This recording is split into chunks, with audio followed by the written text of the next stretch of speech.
Recently, Blackmagic Design reached out and lent me one of their micro panels so that I could try it for my grading process. But I wanted to do something a little bit different with it, so I wasn't just grading the same old footage I was used to doing, all the stuff that I've shot. So I reached out to you on social media and asked you to submit footage that I could grade in a video. And lo and behold, that's exactly what we're gonna do today. There are definitely some limitations as far as the tools that you can use the micro panel for, but I'm still excited to try and get as much of it done with the micro panel as I can. And of course, in an attempt to make this as worth it for you to watch through, I'm gonna try and explain everything that I'm doing so you'll get a lot of little nuances of the way that I work as you're watching through. So secure the cup and let's get grading. Okay, so I've set up a bit of a timeline and I've got 6 different clips here. Huge thank you to everyone who submitted. This is super helpful and it's going to be really fun to see the diversity in the different shots, as well as like some of them are 8-bit, some of them are only 1080, so I'm going to have to be careful not to break them apart. And we've got a lot of diversity in what the shots actually are. So we got this one shot here where it's a person walking away from a truck with like flares or something going on in the background. Next one we've got is this guy going to sit down at a desk with the smoke in the foreground and his liquid death super duper expensive water. Then we've got this guy with a fresh haircut here, looking fly. We've got some super OG Blackmagic pocket cinema camera, like the original pocket cinema camera footage here. This beautiful vista. We've got a turtle friend, and we've got a beautiful canal here. And this is ranging everything from a couple of Sony cameras to that Blackmagic camera. We got some Canon in there, so it should be a challenge for me because I'm used to grading so much Sony footage. So let's kick things off with this first one. We are in a standard profile, so I don't need to do any kind of color management. And actually, before we even get into that, I'm going to go to my settings here, go to color management, and I'm going to switch this over to color managed workflow. Normally my color management is pretty simple and I'll do them in CSTs because it's all just Sony S-Log3 if it's something that I've shot, but because we're kind of all over the place here, this is going to make my life a little bit easier. But like I said, because this one is in a standard profile, it's also an 8-bit file, so I'm going to have to be careful that I'm not tearing it apart with going too crazy. And the first thing that I'm going to want to do is I'm going to want to add some noise reduction. So I'm just going to really quickly, if we zoom in here, we can see that there's a lot of noise going on in here. I'm just going to do a little bit of this. I'm not going to get too nitpicky with it. I just want it to be a little bit cleaner. So we can see before and after, before and after. I'll go a little bit bigger for you here. So before and after. And as far as the details, everything is so obscured that I don't really mind losing a little bit of the sharpness that might be going on there. Just for now anyway. I might go back and change my mind on that. In our next node here, let's take my lift and just see if there's anything else that I can get out of the shadows. There's really not. So we're going to keep that really dark. And there's not a whole lot that I want to do in this clip, except maybe just kind of dial back the red a little bit. So all we're going to do, keeping it really simple here, is I'm going to, in my lift, so in my darker parts, I'm actually going to add a little bit of a kind of a blue-green in there. Let's get it over to the green side a little bit. And then in my gain, I'm going to go kind of back towards the red because it's affecting the like brightness of those highlights a little more than I'd like. Let's really bring this lift down. So this is kind of just like adding color contrast in here. So you can see the before and after. I wonder what would happen if I bring up my shadows a little bit. It's like all shadows. I'm going to dial back my saturation a little bit. I don't want it to be quite so intense. I'm actually going to check out my vector scope. You can see that red is going out quite a ways. If I get rid of that saturation change I just made, it was like way out there. So I'm just going to dial that back. So like that is kind of looking in the right direction. It's a little bit more like subtle. So this is just kind of intense. It's just all red. There's no color separation. Then we've added some color separation in there. You can see the kind of blue and the smoke and stuff.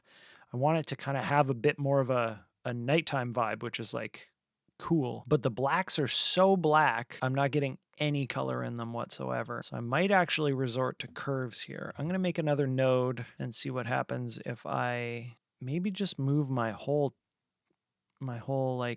temperature. So by clicking offset, this will be temperature. No, that's not giving me what I want. Let's undo that. Let's go over to my log wheels, see what happens if I push some blue into the shadows. Might be a little much, but that's kind of cool. And looking at my waveform again, I think I'm going to add one more node here, and I'm just going to use my low soft and high soft to kind of soften out some of those, give it a little bit more of a filmic kind of look. And then we're going to add a little bit of film grain, which is going to do two things. First of all, it's going to give us some of those details and make it feel a little bit more filmic. And second of all, it's going to clear up a little bit of the banding that we're going to get. Actually, I'm going to use film convert nitrates film grain because I prefer it. Oh, and that looks kind of cool with an actual film look on it.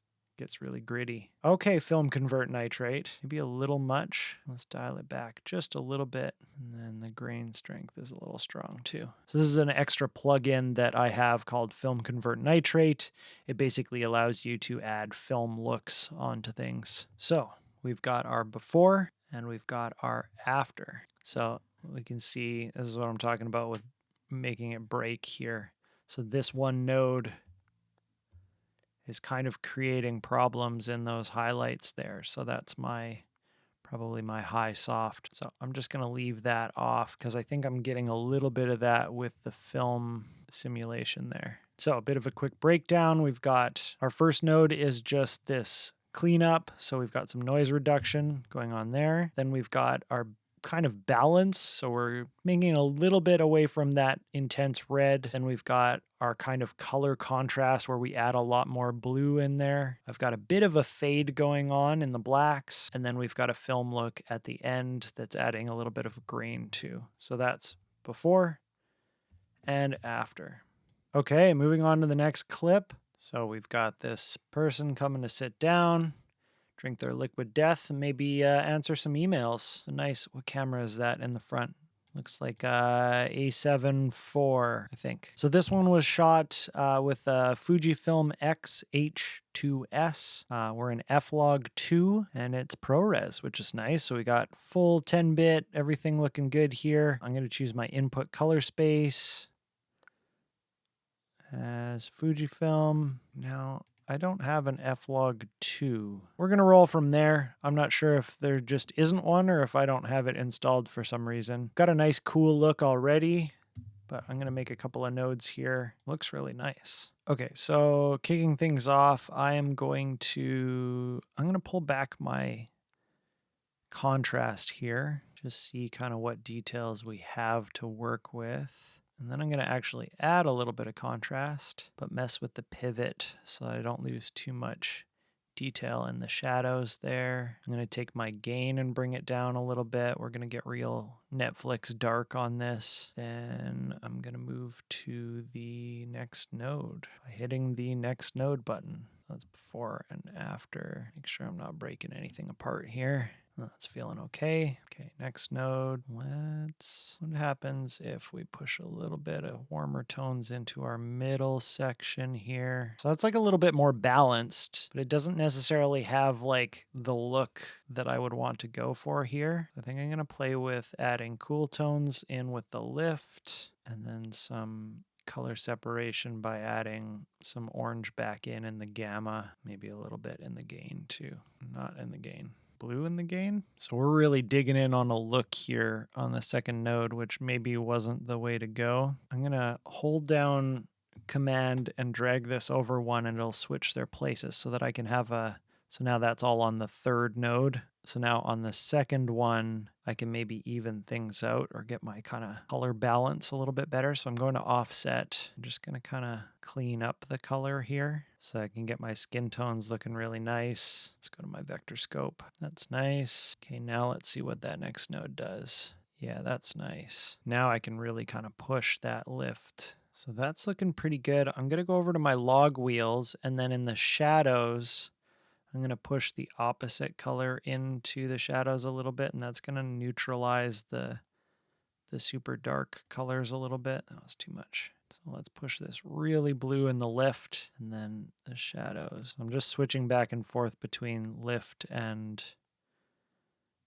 my shadows. So we're getting that blue. I'd love the blue to be a bit more green. So let's go back to lift and just move that over a little bit. I think I'm going to pull back on my evening of the low end there so I can get a bit more of a look going on. That kind of yellowy green blue. Too much. There we go. That's feeling pretty good. So we've still got nice skin tones in here. But we've got the kind of nice blue in all the black. Okay, what else do we want to do on here? I'm going to go to the next node and we'll put some final kind of film look stuff on there. I'm going to go into my curves this time. And I'm actually going to choose editable splines. I'm going to add a fairly intense contrast curve here. And then I'm going to pull in these two bounds. This is kind of cool because you can do a contrast curve, but keep it within specific kind of boundaries. So then you get that like kind of film faded look. There are other ways to do it. Of course, you don't have to do that. You can just drag this up like so, and then drag this down if you want. But it's just kind of handy that those ones are there. There we go. And then I'm just going to add one more node and throw on some film grain. I'm going to choose 35 millimeter like that. Crank up the grain strength a little bit. There we go. Okay, so step by step here, if we disable them all, we're just kind of doing basic adjustments there, bringing down the overall exposure, maybe a little bit of contrast. Then we've got some color fixing there, which now that I look at it, maybe went a little too far. Then we've got a bit of our look there, adding some blues into the shadows. Then we've got kind of our film overlay type of thing without actually using a film overlay. So we're just kind of decreasing the contrast and bringing everything within kind of the bounds that would be like that faded black and stuff. And then on our final one, we're just adding a little bit of grain back in. And then we've got before and after. Before and after. You know what? There is one thing that I would want to fix on this, though. And that's the fact that, I'm going to add a node here. The fact that these greens are just a little too intense. Everything else feels fairly desaturated. I'm going to go into my hue versus saturation. I'm going to pick my skin tones, and then I'm going to pick this green here. I'm going to pull the green back quite a bit, so the green is not quite so intense. And I'm actually going to pump up the skin tones just a little bit. That's the green in the tree there, in the plant there before. And then after, I just pulled it back a little bit. That's much better to me. All right, moving on to our buddy here with the fresh haircut. I don't know if that's a llama or an alpaca. So this is ProRes. It's 10-bit, as far as I can tell. But I don't actually know what it was shot in, like what picture profile or anything like that. So I'm going to have to basically take a guess. I'm going to try a couple of color spaces here. Looks like it could be that. Because it's ProRes, I'm trying to think of other cameras that record ProRes internally, which isn't necessarily the case. Could have used an external recorder. Fuji was another one. That doesn't look right to me. Get my waveform up here. Well, I don't know if that's right necessarily, but it looks like a decent starting place for me to then make some adjustments. So first thing I'm going to do is just add a bit of contrast in here. Get my waveform stretched out a little bit, as well as move my offset up a little bit, brighten it up here. I'm going to grab my shadows. That's looking pretty good for a start. Our balance looks pretty good. It's hard to know because there's not really a whole lot that's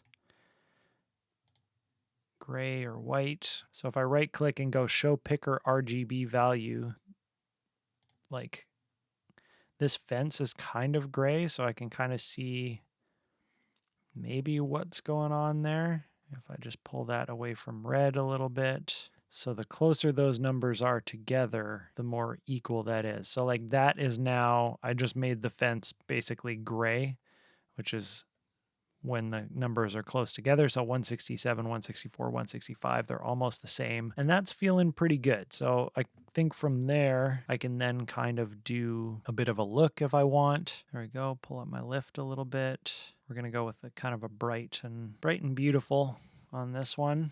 Pull my saturation up a little bit. And then I'm actually going to go into my curves, do a bit of that same kind of contrast curve with the bit of a fade going on. And then the only other thing that I really want to do is kind of fix my greens a little bit because they're just a little too yellowy for my taste. So I'm going to go to, hue versus hue, I should say. And I'm going to kind of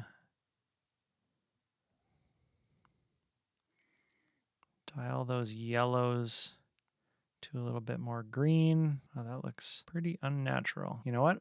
I don't like it. I liked it better when they were yellowy. Let's just reset that node grade a little bit. I think I just want to desaturate it a little bit because just pull down the greens a little bit up with the kind of oranges and reds a little bit more to make this guy pop. Or maybe just a little bit bright. Oh, it gets better there. See, now the greens look nice in the back there. So I'm going to head back to my first node here and just pull my offset down just a little bit. The whole thing's just feeling a little bit too bright. And there we go. So this one was really simple. So we've got just kind of offset and our contrast. Then we've got a little bit of a cooling off. And I've got a bit of that saturation and just kind of making it like bright and sitcom-y almost, like as if this was a commercial for the alpaca farm or whatever that is, llama farm. And then I just pulled back a little bit of that saturation in the greens because it just got a little too intense. And we've got before and after. Just nice and clean on that one. Okay, with this one, we've got, we know this was the one that was shot on the old Blackmagic Design Pocket Cinema 1. The very first one, not the 4K. I'm going to assume that it's film Gen 1 then. I don't actually know. This is something I should probably look up before I just decide on one, but I'm just going for it. We're going to use that as our starting place. So in my first node here, I'm going to just kind of bring up my offset a little bit, and then I am going to try and fix my balance in this node as well.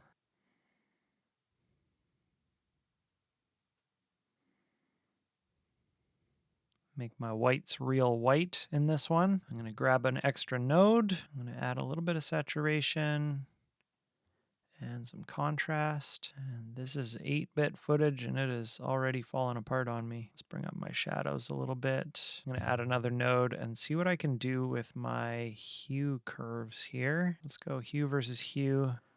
Let's try and get some teal and orange going on here with our blues. Maybe a little extra saturation in those blues too. Just going to desaturate kind of everything that I don't want. And then in my hue versus hue, there's lots of yellow, but if we can kind of make it just a little more orange, as well as bringing up the intensity, the saturation of it just a little bit. Not too far over to the orangey red. Lots of like red down here. I'm starting to wonder if I have the wrong profile. And I'm going to add one more node and I'm going to use my curves here.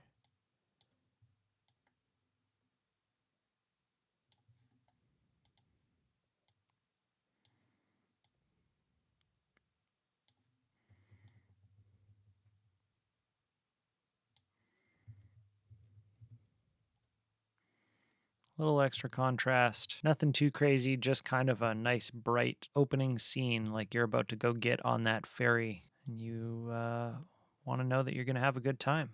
It might be a little bit hot in my gain here. I'm going to go back to my first node, change from offset mode, just pull back my gain a little bit. And maybe warm it back up a little. There we go. So we got before and after. Before and after. Moving on. So this guy is from the Canon R6, I assume, by the fact that it says R6 on there. Let's try an input color space on it. Canon log. No, which Canon log is it?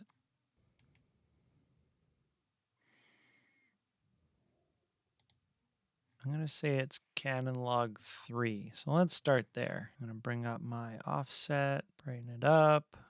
I'm going to add some contrast. I'm going to actually pull back on the saturation and in my offset as well, and try and balance out a little bit. So all in one node, we're already kind of looking pretty cool. So I just pulled my offset over a little bit towards magenta so that we got rid of a little bit of the green going on in there. Let's grab another node, and I'm going to add a little bit of green into my lift while simultaneously pushing the opposite direction in my gain. We're just going to start to add a little bit of color contrast in here.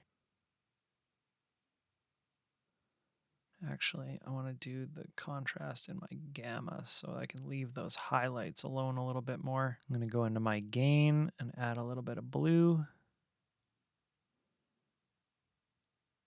just to even out those super highlights. Got a bit of a look going on here. Maybe on that same node, since we're kind of messing with the look here, I will add an extra node.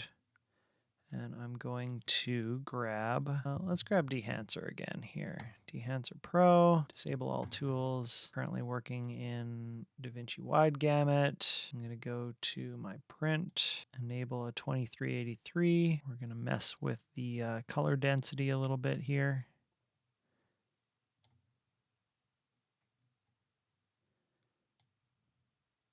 We're going to warm it up using our target white. Pull it down with our exposure, maybe use an analog range limiter so that it stays within the kind of film bounds a little bit, squishes the image in like we were doing before. I still find that I'm losing a lot of blacks there. I'm going to make a node just before, and I'm just going to bring that up a little bit from the low end. And overall, I think I just want to add some saturation back into it because I feel like we're just losing too much with that film emulation. And actually using Dehancer, I'm going to add some film grain back in.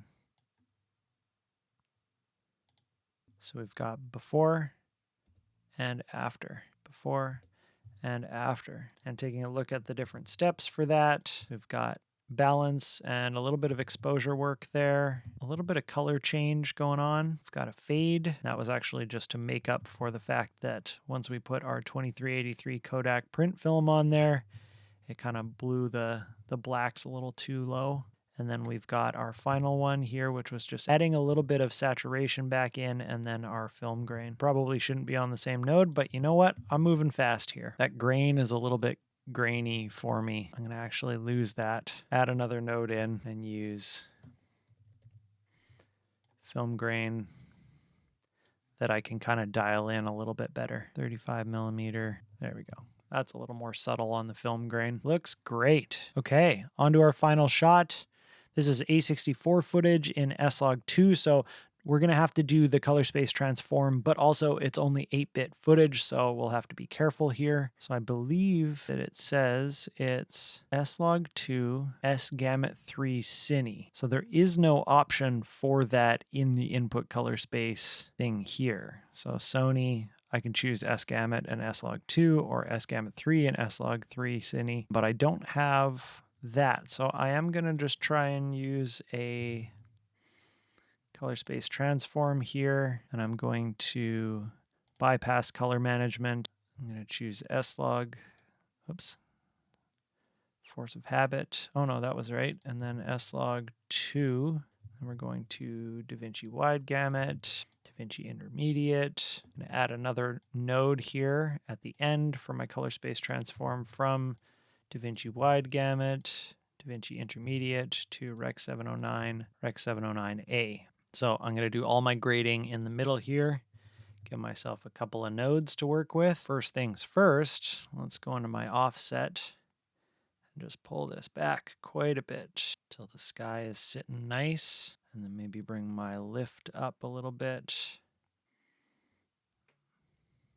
so we get some of those details back. Oop, there we go. So that's looking pretty good to start with. Next node here, let's add some saturation, a little bit of contrast. Use the pivot to bring it up a little bit. And pull back the highlights a little so we don't blow out the sky too much. It's looking pretty nice. Okay, let's give it a bit of a look here. So I'm going to go in with my lift. We're just going to add some color separation, a little bit down towards blue, and then in the gamma, we'll go up towards the orange here. Just kind of warms up the vibe a little bit, but by pulling the lift down, our shadows don't start to feel too warm. That's looking pretty nice. And with the gain, okay, so gamma way over to the warm side. If I cool down the gain, I'm just trying to get the skies to look a little bluer, but that didn't really do it. Let's pull back that gamma again, kind of where it was. So we've warmed things up. We've pulled a little bit of the blue out of things though, and I'd like to get some blue back into the whole picture. So let's grab another node, and I'm just going to go in to my hue versus saturation. I'm going to grab blue. I'm going to give it a little bit of juice here. It's just not a lot of blue left in the picture to juice up. I'm going to go to my hue versus hue, grab my blue again, just push it a little bit towards teal because I like my tealy blues. And honestly, that's looking pretty clean. Like we've just got a nice clean image. So this is before, that's after. This is after just correction, and this is after the grade. I think that's looking pretty good. So going back over what we did here, we've got our initial color space transform, and we've got our exposure, a little bit of contrast and a lot of saturation. And we've got warming it up, kind of adding a color contrast in there as well. And then we've got that little bit of a blue change. It's mostly noticeable over here in the shadows. And then what the heck, let's add one more node. I always seem to add one more node after I say I'm done. And we're going to do that little fade thing again. More contrast, a little much on the fade. There we go. That looks pretty nice. All right, so we've got before and after. So that's it. That's basically me playing around with the micro panel a little bit and just kind of messing around with a couple of clips and giving you the chance to kind of see what my process looks like when I'm taking on something new, when I'm taking on footage that I don't necessarily know exactly where it came from. Hopefully you got something out of that. Huge thank you to everyone who submitted footage for me to do this. If you got something out of this video, make sure to hit that like button and subscribe to the channel. Check out this video next. I think you'll really like it. Thank you so much for watching, and I'll see you next time.